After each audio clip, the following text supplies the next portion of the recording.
I think 8 hours of sleep. I think if I don't sleep 8 hours, then it all falls to pieces. So I'm going to say good sleep. So I saw you, last time I saw you present was at 10 West. Oh, yeah. Yeah, you were doing something there with... branding. That was great. That was really fun. An awesome panel about branding. And then this event you have coming up with that acronym you just used, this is like a larger convention though, right? Yeah, it's the Western District National Conference. Okay. And I'm talking about design for communications, which is, to me, super exciting. Anytime I could talk about like design and art and help educate others about that makes me pumped up. All right. And I definitely get that sense. You really have this glow about you as you're like when someone gets it and they like sort of change how they do things or they understand what you're saying. You can see you like, okay, check that. I've saved one person. Now who's next? I saved one person from Papyrus and Comic Sans. Woo! Yeah. And I was the person she saved from Comic Sans, just so you know. So let's start. What happened first? Were you a creative designer or were you an artist first? Like what came first, or did they? Honestly, being an artist. So when I was 3 is when I exclaimed to my teacher parents that I wanted to be an artist. And my dad, who's a math teacher, was like, what does that mean? I don't understand. I can't compute. So I've always been an artist and always drawing, painting, and art class was always my favorite in school. Okay. So 3 years. And at what point did you start like really sort of looking at art as a ways to make an income? I would say my first paid creative project was I was a senior in high school in New York and a local pizza place needed a logo. Okay. And so I designed a logo and they're like, hey, can you paint? Can you paint it on the window? And I said, sure. And then they said, do you know anyone that wants to work in the pizza place? And I was like, yeah, I could use some extra money. So I ended up working there too and delivering pizzas. So it was like a win-win-win. That seems like the typical Julie job. I'm gonna do your marketing and graphic design. I'll do all of your artwork, and I'll deliver your pizzas too. Yep. Fantastic. Delivery was my favorite part. It's like driving in my Volvo, playing my rock music. So fun. How did you get from New York to Tucson? Oh, geez. An old relationship, but I stayed because I loved it so much. So this was 20 years ago. Wow. So I feel like a Tucsonan at this point. I think so. I've been here a little bit longer than that, and I feel like Tucson-ish. Yeah, Tucson-ish. Tucson-ish. Yeah, maybe I'm Tucson-esque. There you go. Yeah, not quite a native Tucsonan, right. but they're long enough. I think now that there are adults in the world that were born in Tucson that have been here less time than me, I think I count. Yeah, 100%. 100%. So you started like freelancing then, and then you got a job doing this like a full-time job? Or yeah. So I actually decided in high school to study graphic design. And so I went to college at Drexel University to study graphic design and play tennis for Drexel D1. And so 4 years of education in design, and I got to hone some fine art skills there too. So it was really fun. And then from there, got a job as a graphic designer in-house over in Philly. Okay. Nice. And then I know when you moved to Tucson, the first project I saw you working on was the Desert Dwellers flashcards. Oh. I think that's the first time I really got to know you, but that was really like a project for your son. Yeah. Desert Dwellers came about when Seaver was about 1. And so I was teaching him the alphabet and using books. And I was like, some of these are boring. And maybe we can have something that features our local wildlife because I'm a big animal lover. And so came up with the idea to create a set of flashcards of desert animals from A to Z, but also combining my passions of like painting and education. And so that's where the concept came from. And how old's Seaver now? Oh my gosh. Seaver is 12. All right. So I've known you about 11 years then. I think because you were just kind of getting that launch. Maybe you would just put that out to the public somewhere soon after that. Yeah. So what does A stand for in your Desert Dwellers? In my set, it's Anna's hummingbird all the way to zebra tail lizard. So Anna's hummingbird is the name of the hummingbird. Yeah. I didn't know that. I gave you a hard time because I'm like, okay, I don't understand this. Okay, this is really cute, but like you really stretched to get Anna's hummingbird. I thought Anna was like a person used to the name in there. And okay. And you're like, no, that's the name of the bird. Oh yeah, that's like, funny. Oh, okay. See, I'm learning too. So they help adults as well. I actually try to include like fun facts and stories that even as an adult, we don't know. Trying to make it really fun. And also, of course, it's pretty hard to get a whole alphabet. Like X was tricky, so, but a big goal of mine was getting birds, mammals, reptiles, like arachnids, as diverse as I could in 26. And if you haven't seen these, they're flashcards with a beautiful drawing on one side and then the alphabet letter and the story on the back side. Yep. And then some of your drawings, then I think you've actually turned into larger prints and you offer those just as standalones, I think. Yeah. So the original 26, they were acrylic paintings. I actually showed in the Madeiras Gallery years ago. Oh, wow. And then you are fancy. But look at this. Now I'm in the Tucson Gallery. So this is exciting. And then took that, and that's some of the things I promote is like, how can you use your art and create other products and art gifts from that? And I credit also Diana Madeiras was a mentor of mine, and she is amazing at business and understanding how to sort of work the wholesale retail scene and how to expand. And so I've learned a lot from her and continue to like make prints and greeting cards and posters, of my art. Yeah, and when your philosophy is very much what we were striving for when we had the gallery, is how to continue to make money after you've created the original work.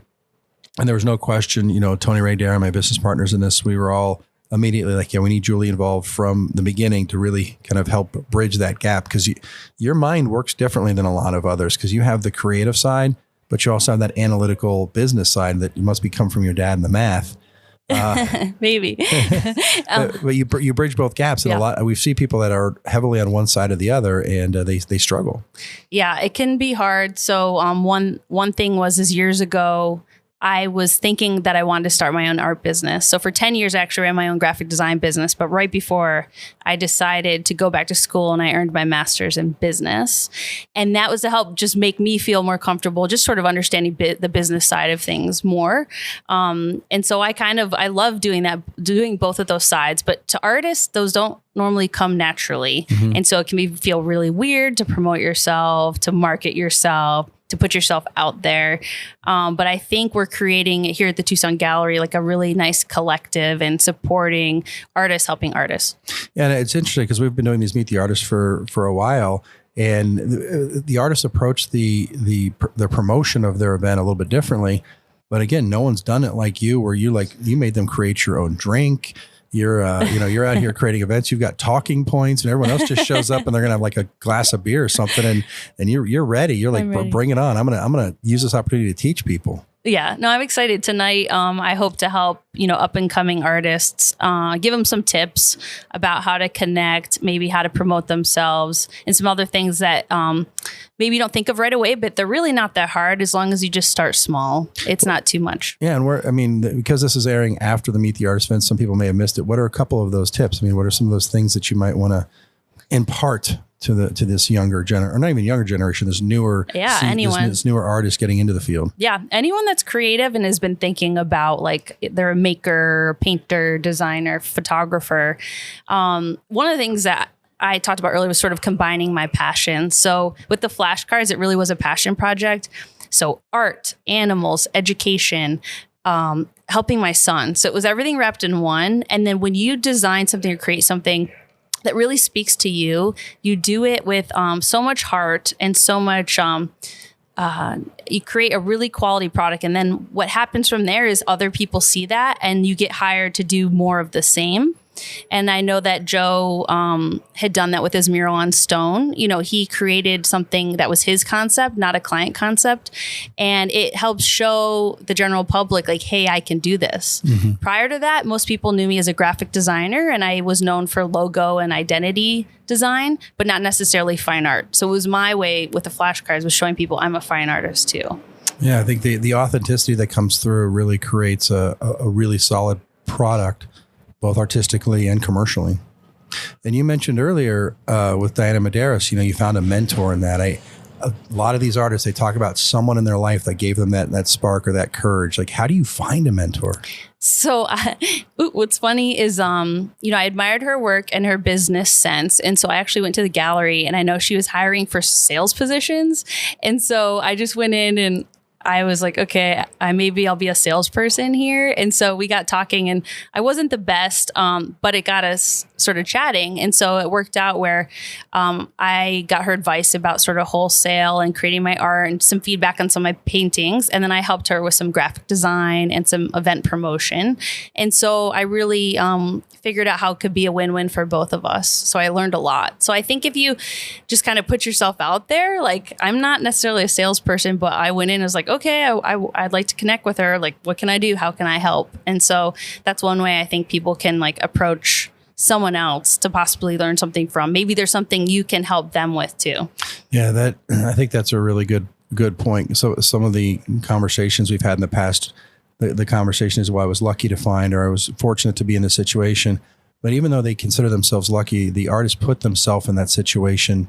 It was intentional, and they ended up attracting what they needed. They might not have known right away, hey, I'm going to have Dinah Medeiros as a mentor, but you knew going in, I want a little bit of what she's got. I'm willing to give something and hopefully get something as well. Mm-hmm. Yeah, really. I mean, I'd say go for it. And the worst you hear is no. And it's okay. Right. Yeah. It's sometimes hard to hear that, but trust me, you hear it long enough and you get used to it. So hey, you do enough art markets, and you can react. You can like get used to every kind of thing. So let's talk about some other things that you are doing, because I know this is not art related, but it's kind of like a tangent, because you just recently with your husband Jeff, who's got products here in the gallery, you purchased a home as an Airbnb, and then you went in and like arted it up. You got like all kinds of you went crazy on that house. This was really exciting. So we turned the home that we were living into an Airbnb and decided on a theme. So it's called Bike Haven. And I think having a theme for whatever you do really helps hone in kind of your decor, the style, the mood, and who you want to attract. And so not only do we have bike art throughout, and I painted 5 murals throughout the home. So I tried to differentiate each room. So when this is on Vrbo or Airbnb, you can see this is the primary bedroom, this is the mountain room, this is the Sora room, this is the prickly pear room. And so I did murals on each wall of different colors. And then it was just so fun. I really loved painting, and especially it was kind of cush versus like with some of my friends like Joe Ignacio, like they're outside and it's rough. Like I was in AC, and then Seaver and I watched some Saturday Night Live together. And so it was like a really fun, enjoyable process. And what's great is we've been booked since October, and now I'm using that creative marketing brain to figure out how will we survive summer, because this is our first summer with the Airbnb. So I'm trying to put together some ideas right now. Yeah, I remember when I was talking to Joe about like his advice, and he's like, get air conditioned first floor projects. Yes. None of this outside scaffolding things. And so that's I think it's fun. And it's, again, just another way that business and art sort of meld together for you, and not always the most obvious ways. Yes. Yeah. And then you are a big part of Creative Mornings. So we got to talk about that. Yeah. I'm going to bring that up in the talk later too, because another thing I advise is just networking. And some people hate that word or hate when you say that just because of the connotation of like, you got to go around and talk to strangers. But sometimes there's things you can go do where you find really like-minded people, like Creative Mornings. And so Creative Mornings Tucson, that this chapter started 4 years ago, but it's an international free talk. So there's chapters all around the world, and it's based on a theme every month. And it's a 20-minute talk. You like hang out in the beginning, and then there's a talk on a certain theme, and then you hang out a little bit after. But it's so fun, and it brings out all the creatives. And we also like to say everyone's a creative. So it's once a month. So if you go on Creative Mornings Tucson online, you can check out each talk. It's just so fun to be a part of, and it's like one Friday a month. I just love being there, and you know me too from doing, I always handle the 30-second pitches. So it's also opportunity for people with exciting news to give a 30-second pitch about what's happening in the community. Cool. Yeah, I've been to a few. They're fun, and they're informative. I've made, every time I've gone, I've made at least one connection that helped with a radio show or with a gallery or something to that effect. And I can't always go, but I do try to make a point of when I can get in there.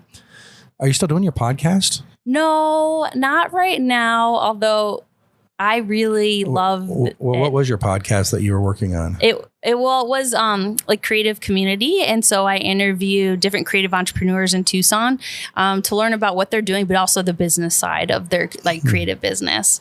So I may be starting something in the future. To be seen. She's got like a little grin. Like I might be starting something. I can't say or deny at this time, but keep an eye on my website. Yeah, right. It's coming soon. Yeah. So how do people follow you? Like your social media website? Oh yeah. My personal brand or for my art is Julie Originals. So on every social media, Instagram, Facebook. And I'm on LinkedIn too, but Julie Originals. Julie, not Julie's. Yep, just Julie. Julie Originals. Oh, and you know why I do that? Why? Because when I was little, I used to make custom greeting cards for my friends, and I always would sign the back Julie Originals. So this is like a brand since I was very, very young. Oh my gosh, you've been like meant for this life. I think so. It's going pretty good. So if you're a young artist out there, creative designer, we didn't even talk about her education because she teaches at Pima College and does so much. So if you're out there, take her advice, seek out a mentor, maybe seek out Julie Bonner as a mentor and figure out what you bring to the table to help her. Because I could use some help. You get someone under that tutelage and you can really, really build a big brand and Julie can help you do that. Yeah, but you got to bring something to the table for her. You know what I would love help with? What do you want? I'd say this is even in my advice is that part of being an artist and selling art gifts and stuff is communication with your retailers, communication and continuing to check up. And as you get busy, that's one thing that gets hard. So help with someone reaching out, like helping me with emails or that kind of thing is perfect. I will tell you because I have the book that the book that I wrote it's only out in a few places, and I just assumed they would call me if they needed some, and no one called me. So then I kind of reached out and like, oh yeah, you can bring some more in. We're out. I'm like, I didn't know. Yes, so, it's a big. I think there's a misconception. I mean, I went in and bought them all, but yeah. I think the one reason I also made the flashcards is that I was in sort of a service-based industry, so I was in graphic design, and so for everything I did, it was always sort of like a new project, and I was like, let me try my hand at doing a product as well.